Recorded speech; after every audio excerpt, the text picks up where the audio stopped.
жемісін сезім бақтың, сыйластықтың алауын өзің жақтың. Сенің думан тойыңның әнін естіп, есігіңді шыдамай өзім қақтым. Бүгін қандай тамаша, көңілді күн, көңілді күн, көңілді күн.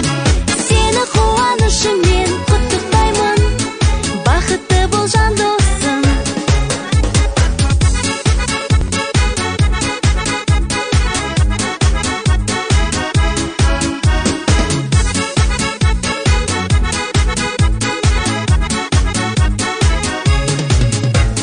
Бір тамаша отырдың өміргеніп, жүзің бал-бұл жадырап көңілденіп, есігіңнен мен кіріп келгенім